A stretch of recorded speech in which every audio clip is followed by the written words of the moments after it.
વિકારી ભાવ હોય કે નિર્વિકારી પર્યાય હોય, શુભ હોય કે ક્ષાયિક હોય, એ વસ્તુ જે એક રૂપ ટકાવ એક રૂપ વસ્તુ છે.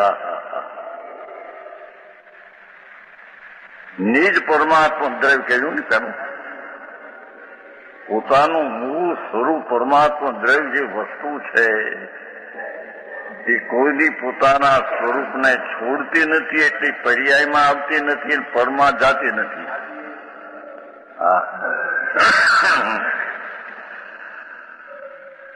અને જે વસ્તુ ટીકાવ સ્વરૂપ છે તેમાં ઉણપ આવતી નથી, અધિક થતું નથી, વિપરીત થતું નથી.